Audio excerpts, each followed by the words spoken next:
시장의 문을 쉽게 열어보는 주식학개론 시간입니다. 어제 장 막판에는 강진이 터졌죠. 등락하면서 마무리가 됐는데요. 오늘 바로 좀 돌아오는 모습 보여주고 있습니다.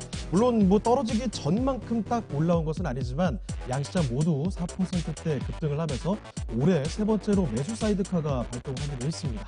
자, 참 내리막도 오르막도 가파른 상황인데요. 자, 주식학개론 이런 상황에서 오늘 토마토 투자클럽 문서진 전문가, 김혜지 전문가 이렇게 두 분의 진의 모셔보고 이런 요동치는 시장에 어떤 이야기를 캐치해보면 좋을지 이야기 들어보도록 하겠습니다. 자, 올해는 코로나19라는 정말 이례적인 사태가 발생을 했습니다. 온통 코로나19 이야기로 도배가 되고 있는 상황인데 코로나로 잔뜩 위축돼버린 경제 상황입니다. 이 경제를 되살리기 위해서 전 세계에서 돈 풀기에 나서고 있는데요. 자, 오늘 어떻게 돈 풀기에 나서는지 거기에 초점을 맞춰보고 이야기를 나눠보도록 하겠습니다. 자, 주식 경제 이야기 쉽게 풀어보는 지니스탁 지금부터 들어갑니다.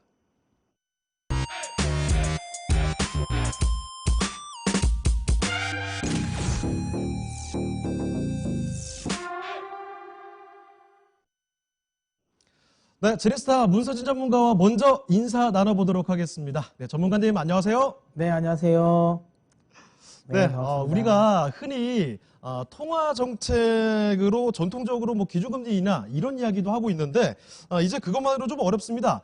양적 완화, 거기에 마이너스 정책금리 이렇게 비전통적인 통화 정책이 계속 도입이 되고 있습니다. 전문가님, 그런데 올해 들어서는 가장 주목을 받는 게 YCC, 그러니까 수익률 곡선 통제 이런 게 있더라고요. 좀 어렵게 다가오고 있는데 이게 뭔지부터 정리를 좀 해볼까요? 네, 제가 지난주에 연준 이 FOMC 리뷰를 해드리면서 YCC 이야기를 간단하게 해드렸는데 제가 이제 좀 시간을 따로 두고 좀 상세하게 설명드린다고 그랬죠. 그래서 제가 오늘 이 시간에 좀 YCC와 관련된 부분을 좀 상세하게 설명드리도록 하겠는데요. 일단 YCC라면 이름 그대로 이제 일드 커브 컨트롤이라고 해가지고 이제 수익률 곡선 조작, 수익률 곡선 제어라고 보시면 됩니다. 그러니까 연준이 쓰는 많은 이제 통화 정책 중에 일부라고 보시면 되고요. 우리가 이제 흔히 알고 있는 연준이 시장을 조작하는, 시장에 개입하는 방식은 크게 우리가 QE라고 이야기를 하는 양적 완화, 그 다음에 금리 정책 관련 부분이죠. 그 다음에 또 하나 있는 게 지금 이거 나오는 이 YCC라는 건데요. 일단 지금 이 파월 의장이 예전에도 이 언급을 계속 했었어요. YCC, 이번에 FOMC 회의에서도 YCC 관련은 계속 좀 논의를 하겠다라고 이야기를 하고 있는데, 그럼 이 YCC가 도대체 뭐냐라는 건데요. YCC 같은 경우는 국채 금리, 특정 만기의 국채의 금리를 제한하는 겁니다. 그러니까 많은 분들이 이 국채 금리를 제한한다라고 하다 보니까 그거라고 생각하는 거예요. 그냥 위에 상단만, 금리 상승만 하는 걸 막는다라고 생각하시는데요. 그건 아니고요. 하단까지도 막는 경우가 있습니다. 지금 여기 보시면 BOJ, 그러니까 일본의 중앙은행이 이 하단까지 막는 정책을 쓰죠. 그러니까 이게 뭐냐면 국채금리가 많이 올라가면 국채를 더 사들이는 거죠. 국채를 사들여서 더 올라가지 못하게 막는 거고, 만약에 국채금리가 떨어지면 더 떨어지지 못하게 국채를 내다 파는 거죠. 그러니까 국채금리는 국채 가격이 상승을 하면 금리는 떨어지고, 국채 가격이 떨어지면 금리는 올라가기 때문에 요거를 맞춰서 금리를 좀 조절하는 거다라고 보시면 됩니다. 쉽게 말해서 말 그대로 이 금리, 이 수익률을 좀 조작하는 거라 보시면 되고요. 지금 앞서 이야기 드린 것처럼 각국의 주요 비전통적인 통화 정책이 이렇게 많이 있습니다. 근데 각각의 장점과 단점이 있는데, 대표적으로 우리가 많이 하고 있는 양적 완화 같은 경우는 단점은 이거죠. 그러니까 시장에서 이미 너무 빨리 예측이 가능하다는 거예요. 예를 들어 한 달에 얼마 정도 양적 완화를 한다, QE를 한다라고 해놓으면 거기에 맞춰서 이미 시장은 먼저 미리 반응을 해버리는 거죠. 그러면 나중에는 추가적으로 더 많은 양적 완화를 해야 되고, 그 다음에 걷어들일 때의 충격도 상대적으로 큽니다. QE 같은 경우는요. 근데 이 수익률 곡선 같은 경우는, YCC 같은 경우는 일단 기본적으로 금리 자체를 우리가 볼 수 있게 나오니까 이 정도 올라왔으니까 금리 좀 떨어지겠다, 시장이 돈 좀 풀리겠다, 이 정도 떨어졌으니까 시장 연준이 좀 자금을 또 회수를 하겠다, 시장의 흐름에 따라서 좀 유동적으로 움직이다 보니까 상대적으로 조금 더 이 정책의 효율성은 더 있지 않을까라고 시장에서는 생각을 하고 있는 거죠. 다만 이 YCC 같은 경우는 그만큼 돈이 굉장히 많이 이 시장 입장에서 많이 풀릴 수 있다라는 거고, 연준이 보다 적극적인 개입이거든요. 보다 적극적인 개입이다 보니까 이 자칫 잘못하면 좀 시장이 좀 버블을 만들 수도 있다라는 우려감이 있어서 이거 좀 사용을 좀 꺼리고는 있지만, 중요한 건 지금 현재 2016년에 BOJ 같은 경우는 이미 지금 사용을 하고 있고요. 올해 3월에 이제 호주 중앙은행도 지금 YCC를 지금 사용하고 있습니다. 근데 미국 연준도 이때까지 한 번도 사용하지 않지는 않았어요. 이제 2차 세계대전 때 한번 사용을 했습니다. 5년 동안 이 YCC를 비슷한 거죠. 이름은 YCC는 아니었지만 비슷하게 YCC 방식을 비슷하게 통화정책을 썼습니다. 그리고 나서는 한 70년 동안 지금 쓰지 않았는데 이번에 또 YCC를 또 꺼내들려고 하는 거죠. 네. 자, 수익률 곡선 통제, 그러니까 YCC라는 것을 살펴드렸습니다. 중앙은행이 하는 건데요. 특정이 만기 국채를 가지고 이 금리를 제한하는 것이다. 이렇게 정리를 해보시면 좋을 것 같습니다. 자, 그런데 전문가님, YCC가 요즘에 최근 들어서 많이 거론되는 이유, 보도에 좀 많이 나오는 이유, 주목을 해봐야 되는 이유가 궁금합니다. 네, 지금 최근에 이 YCC가 뭐 주목을 받는 이유는 아무래도 6월 FOMC 회의에서 이 발언이 언급이 되었기 때문이라고 생각하시면 될 겁니다. 뭐 제가 지난주에 이 FOMC 리뷰를 해드릴 때도 설명을 드렸지만 지금 연준이 YCC와 관련된, 그러니까 이걸 YCC를 지금 하겠다라는 이야기는 하지 않았어요. 하겠다는 이야기는 하지 않았지만 결국에 우리 논의는 하고 있다. 이게 양적 완화나 뭐 포워드 가이던스보다 조금 더 유리한지 아닌지는 지금 의문은 든다. 하지만 계속 논의는 한다라고 이야기를 드렸죠. 그러니까 연준은 근데 항상 성격상 그러니까 쓸데없는 단어를 쓰지는 않습니다. 그러니까 분명히 뭔가 본인들 안에서 컨센서스는 형성이 되었을 겁니다. 그러다 보니까 시장에 살짝 흘린 거죠. 흘렸기 때문에 시장에서는 연준이 YCC라는 단어를 썼네. 이걸 명칭을 정확하게 이야기를 했네. 그러면 결국은 YCC를 할 거라고 생각하는 거죠. 그러다 보니까 이 YCC 쪽에 좀 관심을 많이 가지고요. 최근에 오늘 뭐 시장을 또 구원한 것도 연준이지 않습니까? 원래는 이제 지금까지는 국채 매입을 ETF를 통한 바스켓 매매였는데 이번에 이제 연준이 바스켓 매매가 아니라 내가 개별적으로도 회사채를 매입을 하겠다라고 이야기를 하면서 시장이 뉴욕 증시를 좀 끌어올렸던 부분이고요. 계속 연준은 이 추가 경기 부양안에 대한 카드를 계속 만지작거리고 있습니다. 근데 그럴 때 대표적인 게 시장에서 생각하는 건 마이너스 금리 그리고 YCC인데요. 연준 입장에서는 사실상 마이너스 금리를 쓰기에는 좀 부담스러울 겁니다. 그렇기 때문에 지금 상황에서는 마이너스 금리 카드보다는 YCC가 조금 더 낫다라고 생각을 하는 거죠. 그래서 이 YCC 쪽에 이야기를 많이 생각하고 있는 거고요. 결국에는 아까도 이야기된 것처럼 이 마이너스 금리 관련 부분은 안 쓸 가능성이 높다라는 거고, 사실상 마이너스 금리 관련 부분은 안 한다 그랬지 않습니까? 이번 FOMC에서. 그러다 보니까 시장은 YCC를 하겠구나 라고 생각하는 거죠. 그러다 보니까 시장에서 요즘에 YCC에 관심을 많이 가진다라고 보시면 됩니다. 자, 이 시장에서 YCC에 주목을 하는 이유가 바로 연준에서 언급이 되었기 때문이다라고 말씀을 해주셨는데요. 전문가들 그러면 연준에서는 어떤 전략으로 이 YCC 카드를 꺼내려고 하는 건지 그 이유도 한번 분석을 해볼까요?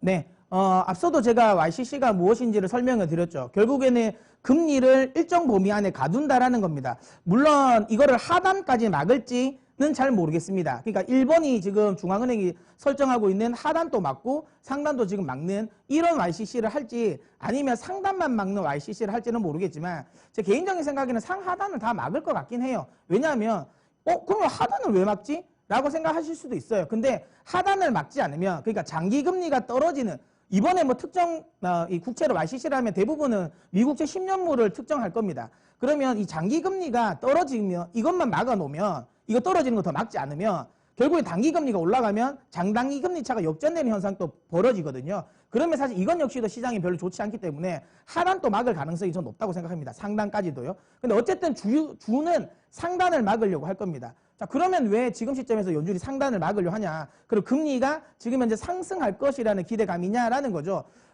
중요한 건 경기를 보면 금리가 상승할 만한 요인은 없습니다. 하지만 중요한 건 지금 미국 정부가 대규모 지금 재정 정책을 쓰려고 하지 않습니까? 근데 이 재원 마련을 어떻게 할까요? 당연히 세금을 걷어서 하진 않죠. 대규모 국채 발행을 할 겁니다. 그러면 미국 정부가 대규모 국채 발행을 합니다. 미국채 10년물을 많이 찍어내겠죠. 그러면 시장에는 국채가 많이 쏟아진다는 말이고 제가 앞서 이야기드린 것처럼 국채 그렇게 되면 당연히 공급이 많다 보니까 국채 가격은 떨어질 겁니다. 국채 가격이 떨어진다는 건 금리 상승을 의미하는 거죠. 즉 지금 미국 정부가 경기를 부양시키기 위해서 국채를 찍어내는 겁니다. 근데 그 국채를 찍어냄으로 인해서 금리가 올라간다는 건 이건 또 경기 속시로 말하면 상승을 막을 수 있는 막을 수 있는 악재지 않습니까? 굉장히 아이러니하죠. 이 부분을 연준이 막아주려고 하는 겁니다. 결국에는 미국 정부가 원 없이 네가 찍을 수 있는 만큼 찍어봐.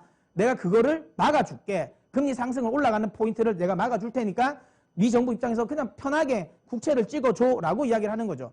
그만큼 이 말을 또 달리 이야기를 하면 지금 이 YCC를 한다라는 것 자체는 많은 시장에서 좀 우려하고 있는 이 미국 정부가 시장에 국채를 발행을 하지 않습니까? 그럼 어쨌든 그 당시에 발행을 하면서 자금을 일시적으로 미국 정부 자금으로 좀 빨려 들어가잖아요. 여기에 대한 또 충격을 또 제한할 수 있는 요인이 되는 거죠. YCC는. 그렇기 때문에 시장의 유동성이 마를 가능성도 거의 없고 그렇게 되면 미국 정부 입장에서도 편하게 돈을 찍어낼 수 있고 여기로 인한 중요한 건 이제 이 유동성과 관련된 부분도 여전히 더 풍부할 가능성도 없고 이 풍부한 유동성으로 경기는 또 회복되겠다라는 거죠. 그렇기 때문에 연준 입장에서는 지금 시점에서는 마이너스 금리보다도 그다음에 QE 비중을 늘리는 것보다도 이 YCC가 어찌 보면 가장 알맞은 통화 정책이라고 생각하고 있는 것 같습니다. 그래서 YCC가 저는 행해질 가능성이 높다 보고요. 9월은 안 될 것 같은데요. 제 생각에 12월, 제가 지난주에도 이야기 드렸죠. 12월, 그러니까 양적 완화 부분을 지금 좀 줄이면서 요거를 줄이는 부분에서 제 생각에는 YCC를 슬그머니 넣으면서 시장의 충격을 완화하고 또 그때쯤 되면 연말 정도 되면 대선이 끝나고 나겠죠. 그리고 나서는 또 본격적인 미국의 재정정책도 펼쳐질 것이고요. 그러면 대규모 국채가 쏟아질 건데 그때 타이밍을 맞춰서 YCC를 하지 않을까라는 생각합니다. 네, 지리스탁에서 최근 화두가 되고 있는 YCC 수익률 곡선 통제에 대해서 정말 완벽하게 정리를 해드렸습니다. 자, 그러면요, 지금부터는 진이 한 분 더 모셔보겠습니다. 김혜진 전문가와 함께 주식가격은 뜨겁게 달아오르고 있는 업종에 대해서 명료하게 좀 정리를 해보도록 할 텐데요. 지난 한 주에는 저희가 이 전기차 2차 전지 특집으로 해서 꽉 채워드렸습니다.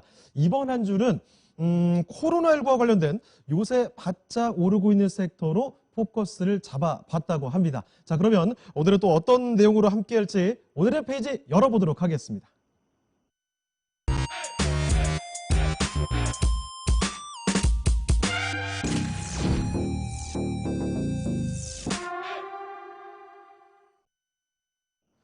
네, 제가 코로나와 관련된 내용이라고 시청자분들에게 간단히 좀 힌트를 드렸는데 바로 눈치를 채셨을 것 같습니다. 바로 이 제약바이오 섹터의 상승 요새 두드러지고 있죠. 자, 그럼 전문가님 요새 제약바이오 요쪽 상황부터 정리를 해볼까요? 네, 제약바이오 섹터를 이번 주에 준비를 했는데요. 이제 6월이 또 이제 얼마 안 남았는데 네. 상반기에 이제 섹터들이 어떻게 움직였나 보면 상반기 내에 제약바이오 섹터가 다른 섹터에 비해서 확실히 아웃퍼폼을 했습니다. 네, 빠르게 이제 순환매가 돌고 있는 시장에서 또 이제 수급도 좋은 것 같고요. 현재 시장 수급이나 상황에서 봤을 때 저는 제약바이오 섹터가 조금 더 힘이 있게 갈 것 같은데 네. 근데 이제 타 섹터와 달리 이렇게 제약바이오 섹터가 조금 더 힘을 얻을 수밖에 없는 이유가 무엇보다 코로나로 인한 영향이 가장 적었던 섹터가 제약바이오 섹터였어요. 그러니까 일단 실적적으로 봤을 때 그렇죠. 경기에 생각보다 둔감하거든요. 제약바이오 섹터 같은 경우에는. 사실 제약바이오를 실적을 보고 매매를 안 하니까. 그렇죠. 예. 뭐 락다운이 됐다고 해가지고 네, 뭐 상관이 그런 없는 것도 거죠. 아니고요. 그렇죠. 예. 뭐 말씀하셨던 그 실적을 보고 투자를 하는 섹터도 아니고요 하니까 외국은 달라요. 그러니까 미국 관련 쪽은 다른데 우리나라는 확실하게 그냥 신약 개발 기대감만 있는 거다 보니까 그렇죠. 좀 다른 것 같아요. 네, 그래서 우리나라 제약바이오 섹터는 약간 그런 게 좀 네. 강하죠. 그래서 그런 면에서는 코로나로 인해서 영향이 없었던 조금 더 견조했던 섹터가 제약바이오 섹터인 것 같고요. 또 하나의 뭐 개별 모멘텀도 있지만 뭐니 해도 제약바이오 섹터에서 좀 두각을 드러냈던 부분은 코로나의 치료제와 백신 기대감까지 붙었으니까 이 부분에서 상승할 수밖에 없었는데요. 먼저 코로나가 발생한 후에 웬만한 글로벌 제약사나 정부, 뭐 민간 연구소들은 다 이 코로나의 치료제와 백신에 다 이제 개발을 달라붙었다고 할 수 있겠는데 그렇죠. 네. 이 글로벌 팬데믹을 일으킨 게 이제 코로나잖아요. 그러니까 네. 그로 인해서 치료제 시장에 지금 수요가 엄청 나거든요. 이게 치료제가 나왔다 하면 기대되는 매출과 효과가 엄청나기 때문에 그 부분에서 글로벌 제약사들, 네노라하는 제약사들 다 지금 개발에 참여하고 있는데요.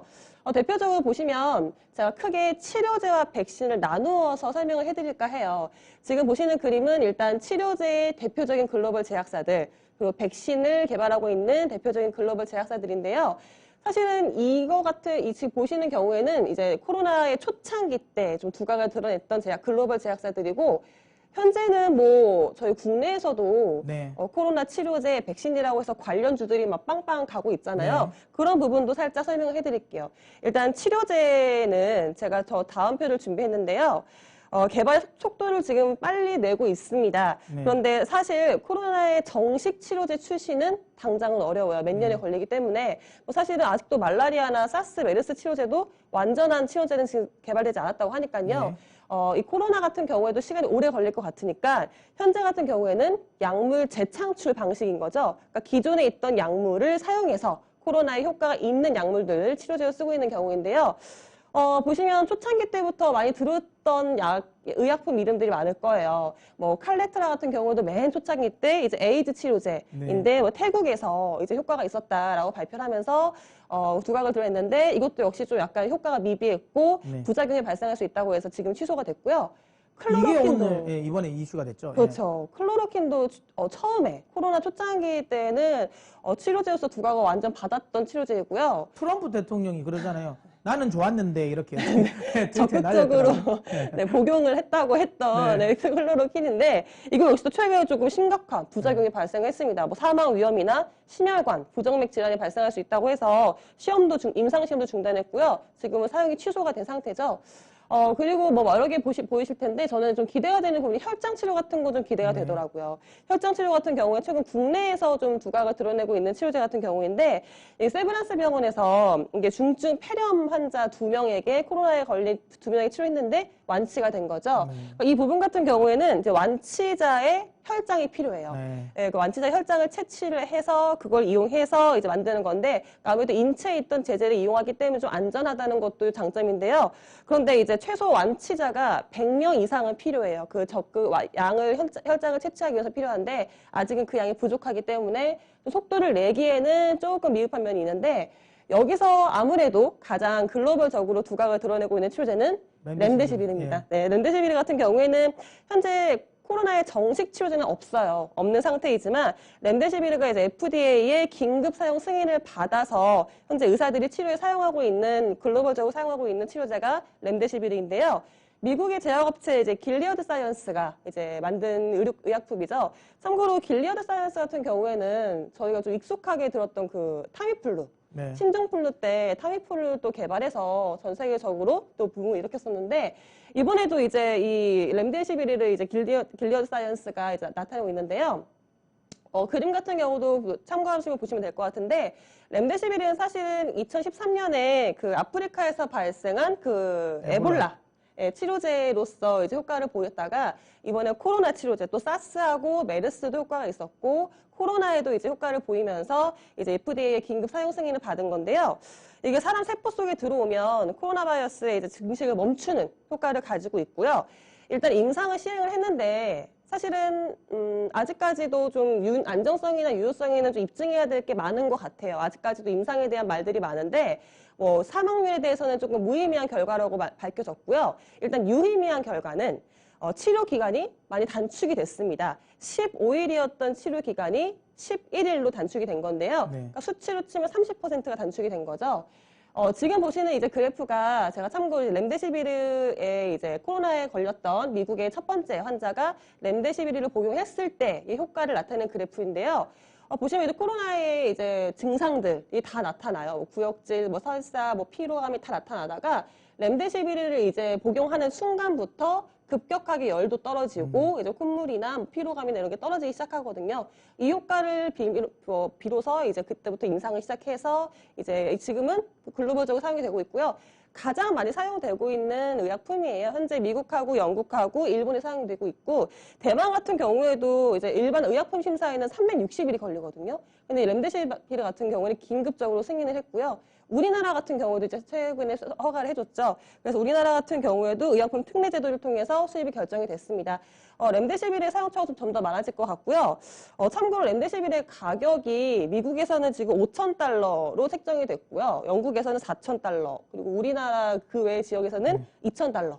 240만 원 정도로 이제 복용을 할 수 있는 의약품인데요. 이걸로 인해서 지금 길리어드 사이언스가 연간 8조 원 이상의 매출을 올릴 것이라고 예상이 되고 있거든요. 그러니까 지금 현재로서 가장 빠른 신약이라고 의약품이라고 생각하시면 좋으실 것 같고요. 그 다음에 최근에 제가 그 코로나의 치료제로서 관련주들이 이제 상승을 하는 게 이 나파모스타트 그렇죠. 관련주들이 또 상승을 하더라고요. 그래서 이 부분도 궁금하실 것 같아가지고 준비를 했는데, 이 나파모스타트는 국내에서 생산을 하고 있는 급성 췌장염 치료제입니다. 근데 이 부분이 이제 한국 파스테르 연구소가 이 나파모스타트의 의약품을 이제 연구를 해봤더니 방금 설명해드린 렘데시비르보다 600배가 높은 효능이 있다, 코로나 치료를 할 수 있다라고 주장을 하고 있거든요. 그래서 현재는 이상의 시험 중인데요. 이것도 조금 이제 관련주들이 많이 상승을 했고, 이 부분도 지금 임상 결과를 보시면 이렇게 보시면 될 것 같아요. 이제 가운데의 표가 좀 유의미하게 보시면 될 것 같은데요. 가운데 이제 IC50이라는 부분이 있는데 이게 의약품의 농도를 나타내는 거거든요.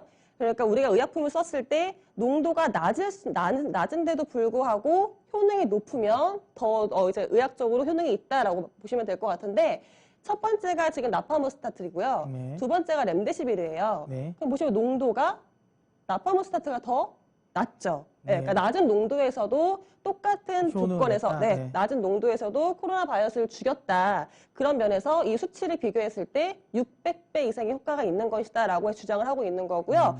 이 부분에서는 조금 유의미할 수도 있을 것 같아요. 그러니까 이게 항바이러스의 활성화를 억제하기 위해서 조사하는 방법이니까, 그러니까 이런 부분에서도 좀 주목을 받을 수 있는 부분이 나파모스타트, 그래서 관련주를 상승을 해줬고요. 뭐 이 외에도 최근에 랄록시펜이라고 네. 해서 골다공증, 이번에 좀 이슈가 좀 되고 있지 네, 않습니까? 치료제도 최근에? 이제 코로나 바이러스의 치료가 될 수 있다라고 해서 나타나고 있고, 뭐 비형 감염 치료제, 그 다음에 천식 치료제, 그다음 방금 나중에 설명해 드리겠지만 항체 치료제도 지금 코로나 바이러스를 치료하기 위한 치료제로 개발이 되고 있거든요. 그러니까 이 부분에 대한 치료제 소식은 계속 들릴 것 같아요. 이 코로나19 관련해서 확실히 이 마스크, 진단키트 이쪽보다는 요즘에 치료제, 백신 이쪽으로 시선이 더 돌아가고 있다는 생각이 듭니다. 자, 지금 뭐 전문가님 말씀도 해주셨지만 너나 할 것 없이 백신 개발에 뛰어들고 있는 상황인데요. 자, 그러면 전문가님, 지금 백신 관련된 상황은 어떤지도 체크를 해주실까요? 네, 방금 설명해드렸던 부분은 코로나의 치료제였던 거고요. 그다음 사실 백신에 대한 기대감도 있거든요. 사실은 코로나를 완전 종식시키려면 치료제보다는 백신이 나와야 되죠. 그렇죠. 예, 백신 안 같은 걸려야 경우가, 되는 거니까. 예, 예. 근본적인 해결책인 부분이니까 사실은 기대감도 더 크고 좀 의미가 있다라고 볼 수 있는데, 사실 치료제보다는 속도가 지금 느립니다. 그래서 현재 승인된 백신은 없고요. 5월 말 기준으로 해서 지금 글로벌적으로 120여 개의 물질이 백신으로 지금 개발이 되고 있는데, 후보 물질로 개발이 되고 있는데, 현재는 뭐 백신에 대한 지원은 가장 많이 해주고 있어요. 각국 정부 차원에서도 지원을 하고 있는데, 백신에 대한 속도를 내고는 있지만 치료제보다는 조금 느린 상황이긴 한데요. 가장 두각을 드러내고 있는 기업은 아무래도 미국의 이제 모더나일 수 있겠죠. 한때 이슈가 되었죠. 네, 모더나 같은 경우가 지금 임상을 지금 빠르게 진행을 하고 있는데요. 현재 성인 600명을 대상으로 해서 이 백신의 투약을 시작을 했습니다. 근데 첫 번째 참가자들도 이미 투여를 한 상태인데요. 지금 현재까지는 이상이 없이 잘 유지가 되고 있다고 하고, 임상 3음상이 이제 7월 달에 실시가 될 예정인데요. 이 백신 같은 경우에는 좀 빠르게 진행을 하기 위해서 임상을 단계별로 거치지 않고 1, 2, 3, 4을 함께 거치는 경우도 있고 좀 빠르게 하겠다라고 말을 하고 있는데, 지금 보시는 표가 이제 전 세계 이제 백신의 개발 현황을 보시는 건데요. 모더나도 있지만 밑에 보신 아스트라제네카 같은 경우에도 사실 모더나 다음으로 백신 개발이 기대가 되는 글로벌 제약사인데요. 옥스퍼드와 이제 공동으로 개발을 하고 있어요. 이제 영국의 다국적 제약사인데, 이 아스트라제네카 같은 경우는 일단 유럽을 대상으로 해서 유럽 인구의 절반이 넘는 4억 명 분의 이제 공급 계약을 이미 체결한 상태입니다. 아직 백신 개발이 안 됐는데요. 근데 그런 부분에서도 만약 백신 개발이 된다면 정말 폭발적인 수요가 일어날 것 같고요. 이 부분에서도 이탈리아 장관 같은 경우가 이건 올해 충분히 공급할 수 있다라고 지금 호언장담을 한 상태이긴 하거든요. 그리고 그 외에도 뭐 중국 같은 경우에도 지금 백신을 개발하기 위해서 좀 빠르게 움직이고 있는데, 그래서 대부분 백신의 개발 현황을 보시면 일단 미국과 영국과 그다음 중국 쪽에 좀 발빠르게 행동을 하고 있다라고 보시면 될 것 같고요. 우리나라 같은 경우에도 사실은 좀 빠르게 대응을 하려고 하고 있어요. 그래서 아까 치료제도 마찬가지고 백신 같은 경우도 투트랙으로 해서 전폭적인 지원을 해주겠다고 하고 있습니다. 당분간 코로나가 종식되지는 않는 이상은 치료제와 이 백신에 대한 기대감, 또 관련주들의 상승은 계속 일어날 것 같습니다. 네, 치료제도 중요하겠습니다만 어디까지나 치료 효과가 있다는 거고요. 근본적으로 차단할 수 있는 백신이 중요할 것 같습니다. 이 백신 상황까지 정리를 해봤고요. 자, 그렇다면 전문가님, 주요 관심 종목들은 어떤 종목들이 있을까요? 오늘은 저희가 이제 코로나 관련 치료제 쪽에 좀 집중을 하도록 하겠습니다. 사실 백신은 아직까지는 너무 가시성이 없는 것 같아서 네. 일단 치료제 쪽에 좀 중심을 좀 뒀고요. 저희가 좀 준비한 종목은 이 4종목인데요. 여러분들 사실 코로나 관련 치료제 종목들은 대부분 다 알고 계실 겁니다. 다 알고 계실 건데 저희 입장에서는 조금 투자를 좀 해볼 만한 종목들로 저희가 좀 추렸다라고 보시면 되고요. 일단 가장 먼저 저는 ST팜을 제가 한번 소개시켜 두도록 하겠습니다. ST팜은 앞서 지금 현재 뭐 김혜진 전문가님 또 이야기하신 것처럼 가장 지금 치료제로서 개발 기대감이 가장 높은 거죠. 렘데시비르와 관련된 이제 원료를 생산하는 기업이다라고 보시면 됩니다.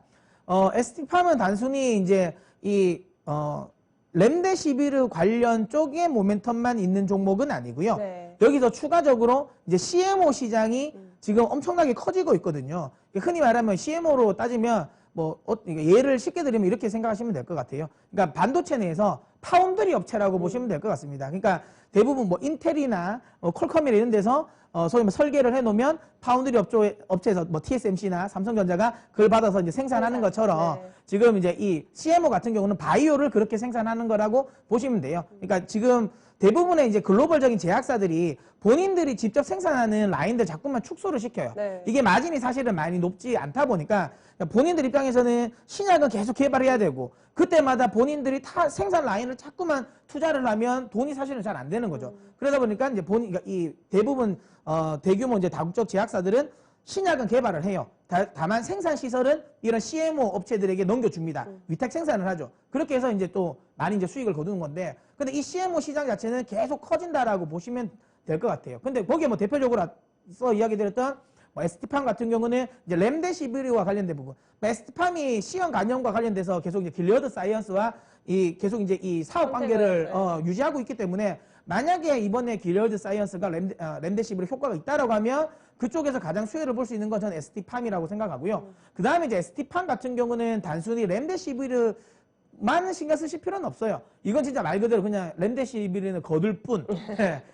이거는 사실 뭐 주력이라고 안 보셔도 되고요. 실제로 이제 올리고 치료제와 관련된 부분이죠. 뭐 이거 관련해서 올릭스라든지 올리패스도 있는데 어쨌든 올리고 치료제, 그 다음에 뭐 C형 간염 치료제 이것뿐만 아니라 나머지 주요 파이프라인들, 그러니까 CMO 관련 부분에 있어서의 파이프라인들이 굉장히 풍부합니다. 그래서 앞서도 이야기 드린 것처럼 이 CMO 시장이 커질 수밖에 없는 상황이고 그 상황에서 국내에서 그러니까 이 생산 시설만 놓고 보면 아시아 1위예요. 네. 생산 규모 아시아 1위거든요. 그만큼 이제 이쪽 관련 부분이 시장이 커지면 성장할 수밖에 없다라고 보고요. 뭐 사실 저는 제약 바이오의 실적은 별로 뭐 중요하다고 생각은 안 들지만 그래도 4분기 정도에는 올리고 쪽 치료제 매출이 나오니까 4분기에 또 흑자 전환을 또 할 수 있는 기업이다 보기 때문에 충분히 저는 공략해 볼 만한 기업이다라고 생각해서 저는 ST팜은 9점을 드리도록 하겠습니다. 저는 이제 SK케미컬을 함께 볼 텐데요. SK케미컬은 최근에 떠오른 제약 강자? 그렇죠. 네, 거듭이 되고 있습니다. SK케미컬의 관계사들이 최근에 코로나에 관련된 뭐 치료제, 백신에 관련해서 지금 적극적으로 뛰어들고 있거든요. 네. 제가 준비한 그림이 있는데요. 이 그림을 보시면 그냥 다 아실 것 같아요. 코로나와 관련된 것들은 모두 다 하고 있구나라고 생각하시면 좋으실 것 같은데, 일단 SK 바이오사이언스 같은 경우에는 백신 전문 기업입니다. 그래서 코로나와 관련된 이제 백신 후보 물질들을 이제 계속 개발해내고 있고요. 동물에서 이제 비임상 실험을 하고 있는데 9월쯤에 이제 인체 임상 실험에 진입하겠다고 했고요. 정부가 이 백신 개발에 대해 적극적으로 지원을 해주겠다고 했거든요. 그러니까 정부에 대한 지원금도 기대가 되는 부분인데 이 외에도 그 빌 게이츠 재단에서도 최근에 그 44억 규모의 이제 개발비를 받았거든요. 그러니까 이 부분에서 속도를 내려고 노력하는 게 이제 SK 바이오사이언스고요. 그 다음에 SK 플라즈마 같은 경우에는 또 혈액 제제 전문 기업입니다. SK 케미컬에서 2015년에 분사가 된 기업인데요. 그러니까 이 부분은 코로나 치료용 치료제를 또 개발하고 있어요. 혈액제를 치료하고 있는데 이게 아까 말씀드렸던 뭐 혈장 치료제 같은 거죠. 그러니까 인체에 있는 제제를 이용해서 치료제를 개발하는 거니까 이 부분에서도 지금 뭐 면역 글로불린이라는 제제를 기술 개발해서 실험을 계속하고 있는데 최근에 이 부분 같은 경우에는 SK 케미컬이 그 경북 안동 공장이 있거든요. 그러니까 공장에서 이 혈장 치료제에서 6만 리터 규모의 치료제를 한 번에 생산할 수 있는 규모가 있어서 만약에 이 부분이 조금 뭐 유의미하게 효능이 발견된다면 우리나라에서 대표할 수 있는 혈액제제 공급 체제를 갖출 수 있는 기지라고 생각하시면 좋으실 것 같고요. 마지막으로 SK 케미컬 같은 경우에는 이제 현재 있는 의약품을 이용해서 코로나 치료제를 쓸 수 있는 것들을 재료를 개발해주는, 공급해주는 거라고 생각하시면 좋으실 것 같은데요. 11개 의료기관에 현재 SK케미컬이 이제 재료를 공급해주고 있는데, 여기 알베스코라는 부분이 있거든요. 알베스코가 천식 치료제인데요. 네. 이 부분도 최근에 코로나 치료제로 쓰일 수 있다라고 해서 임상 실험을 하고 있는데, 11개 의료기관에 공급을 해주고 있고요. 그 다음에 후탄이라는 게 있거든요. 이 후탄은 항응고제인데요. 이게 이제 아까 말씀드렸지만 나파모 스타트에 쓰이는 성분이거든요. 그러니까 이 부분에서도 만약에 효능이 있다면 이 재료를 원료로 공급해주는 SK케미컬 수혜를 받을 수 있을 것 같고요. 이 외에도 뭐 심정플루 치료제인 아비강 같은 경우에도 SK케미컬이 원료로 공급해주고 있으니까 여러 가지로 지금 현재 코로나에서 치료제나 백신이나 뭐 현재 있는 의약품들을 사용하는 것들이나 수혜를 받을 수 있을 것 같은데요. 최근에 또 SK케미컬이 또 많이 상승했던 이유가 그렇죠. 그 종목이죠. SK 바이오팜에 대한 기대감이 있는 거잖아요. 그러니까 SK 바이오팜이 상장을 하면서 지금 정말 관심이 뜨거운데 이거에 대한 기대감을 SK 케미컬까지 올라줬거든요. 그러니까 이게 도대체 뭐가 사실은 두 개 다 바이오 기업이에요. 그러면 너 어떻게 생각했을 때 안 좋은 거 아니냐라고 생각할 수 있을 것 같아서 제가 정리한 그림이 있는데요. 네. 물론 정말 따로 또 가치입니다. 그러니까 SK 바이오팜이는 SK 계열사. 그렇죠. 이고요. 그다음에 SK 지금 케미컬 같은 경우는 이제 SK 디스커버리 쪽에 부회장 이제 라인이라고 생각하시면 될 것 같은데, 그러니까 약간 결이 다르긴 하지만 SK 내에 있는 바이오 회사 두 기업이긴 하지만 뭐 결이 다르게 하겠다는 거예요. SK 바이오팜 치료에 상장되는 부분은 합성의약품, 뭐 뇌전증이나 수면장애 쪽으로 가겠다는 쪽이고, 방금 설명해드린 SK케미컬 같은 경우에는 백신, 의약품 쪽으로 가겠다, 주력으로 하겠다고 해서 결이 다른데 두 개 다 바이오 기업으로서 성장시키겠다라는 게 목표긴 하거든요. 그러니까 이런 부분에서 SK케미컬이 좀 여러 가지 수혜를 받을 수 있을 것 같아요. 그래서 저도 조금 주의 깊게 보는 기업인데, 점수를 또 매기려고 봤더니 또 최근에 또 여러 가지 이유로 SK 바이오팜 그렇죠. 때문에 SK가 붙으면 다 올랐잖아요. 네. 그러니까 그런 부분에서 조금 단기적으로 상승했던 부분에서 좀 차익 실현 매물들이 네. 있을 것 같아서 조금 점수를 좀 깎으려고 그래서 8점 주겠습니다. 네, 저는 이제 대한유판 보도록 하겠는데요. 사실 이제 어제부터 이제 오늘까지 네. 좀 흐름이 좀 이제 시장에 좀 관심을 가지고 있는 거죠. 일단 뭐 이 골다공증 치료제 관련해서 이것도 지금 이제 백신으로 효능이 있을 수 있다라고 합니다. 근데 저는 갑자기 이런 생각이 드네요. 이게 지금 치료제가 다 치료제가 되는 것 같아요. 맞죠? 지금 생각해 보니까 뭐 여기저기 거 다 지금 치료제로 한다는 것 같다는 생각도 드는데, 일단은 다 해보는 거죠. 근데 어쨌든 효과가 있다라고 하면서 네. 일단은 좀 급등이 좀 나오고 있는 상황입니다. 근데 대한유팜 같은 경우는 단순히 이제 골다공증 치료제 관련 쪽만 있는 건 아니고요. 원래 주력 사업 자체는 뭐 사실 이제 이 당뇨병 치료 관련이죠. 만성 이 순환기 관련 쪽입니다. 당뇨 뭐 이런 쪽이고, 주력 사업은 제가 좀 관심을 많이 좀 가져야 될 부분이죠. 이제 비만 관련 쪽인데 요즘은 계속 성장을 하더라고요. 실적이 굉장히 좋아지고 있더라고요. 그래서 그쪽 관련 부분에 이제 주력 사업의 성장성은 좀 안정되지 않나라고 생각을 하고요. 뭐 자꾸만 웃으시네요. 랄록시펜 같은 경우는 저는 개인적으로 그냥 테마인 것 같아요. 테마인 것 같고 그냥 주력 사업 자체에 좀 집중을 하셨으면 좋겠는데, 다만 이게 그러니까 원래 성장성 대비해 가지고는 좀 너무 많이 급등한 것 같아요. 사실 대한유팜이 신약 개발에 대한 기대감이 그렇게 크지 않은 기업이거든요. 그래서 요번에 이 코로나 치료제 효과에 의해서 급등한 거기 때문에 제 개인적인 생각에는 지금 구간에서 이 종목을 따라붙는 거는 그러니까 단순히 이것만 보고 가야 되기 때문에 전 부담이 되거든요. 그러니까 뭐 신풍제약이나 이런 것처럼 클로로킨만 관련돼 가지고 그냥 가지고 있다가 졸지 안 되면 확 무너질 수도 있기 때문에 이건 저는 조금 좀 주의가 필요하다라고 생각해서 저는 7점을 드리도록 하겠습니다. 네, 마지막으로 저는 셀트리온을 볼까 하는데요. 셀트리온 같은 경우에는 말해 뭐해 하는 그렇죠. 우리나라의 대표 바이오 기업인데 일단 여러 가지로 셀트리온 장점도 많고 기업에 대한 설명이 드릴 것도 많은데 일단은 아까 ST팜에서 CMO 말씀 주셨잖아요. 네. 최근에 코로나로 인해서 이렇게 치료제와 백신을 생산을 많이 할 거거든요. 그럼 그걸로 인해 자체적인 생산 시설에 대한 네. 부족도 나올 수 있거든요. 그럼 예를 들어 중소형 이제 바이오 기업 같은 경우에는 이 생산 시설을 확보하지 못하면 이 부분에 대한 어려움으로 인해서 자체 낙오가 될 수도 있다는 말들도 나오거든요. 근데 그런 부분에서는 지금 글로벌적으로 1위인 바이오 시밀러 기업인 셀트리온 정말 안정적인 기업이라고 생각하시면 좋을 것 같고요.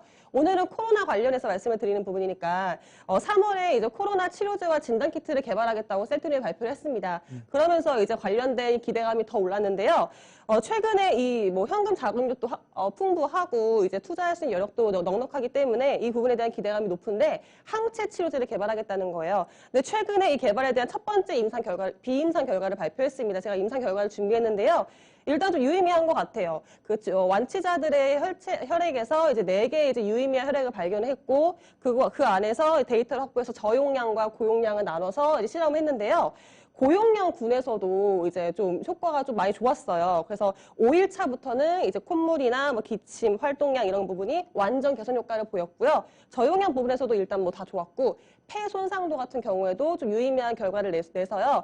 이 부분에서 좀 비임상 결과가 조금 의미가 있었고, 최근에 이 부분을 좀 빠르게 하기 위해서 7월 내에는 이제 임상 실험에 돌입을 할 거고요. 늦어도 내년 1월에, 내년 초에는 이제 신약을 이제 발표하겠다는 건데, 좀 기대감이 있는 부분이 있거든요. 렘데시르보다도 FDA에서 이 부분에 주목을 한다면 항체 치료제에서 좀 주목을 받을 수 있을 부분이 있는 것 같고요. 그 다음에 최근에 또 셀트리온이 일본의 다국적 제약기 사업 다케다. 네. 이제 아시아 태평양의 사업 부분을 양수하겠다고 했잖아요. 화이트벤. 네, 화이트벤이죠. 네. 화이트벤에 이제 사업권을 했는데, 물론 이 부분에 매출에 대한 기대감이 크지는 않아요. 없어요. 거의 없어요. 네, 미비합니다. 그렇죠. 감기약이 많잖아요. 네. 그런데 그것보다는 이제 라인업을 확충하고 이제 영업권을 가져서 영업을 넓히겠다라는 거니까 그 부분에 대해서 기대감이 있는 것 같고요. 그 다음에 셀트리온 하면은 항상 말씀드리는 거 트룩시마, 엠시마, 허주마 이런 부분에서도 유럽이나 미국에서 아직 견조하게 실적을 보여주고 있으니까 실적도 정말 제가 준비한 그래프도 있긴 한데 말해 뭐해입니다. 네. 셀트리온 같은 경우는 잘 나오고 있으니까요. 셀트리온은 좋은 기업이죠. 저는 9점 주겠습니다. 자, 그러면 네, 이렇게 저희는 점수를 드리도록 하겠습니다. 자, ST팜부터 셀트리온까지 오늘은 점수가 좀 다양하죠. 7점, 8점, 9점이 있습니다. 아무래도 동시에 9점을 받은 ST팜과 셀트리온의 대결이 될 것 같은데, 자, 전문가들 시가총의 사이즈는 상당히 차이가 납니다. 둘 중에 승자가 누굴까요? 네.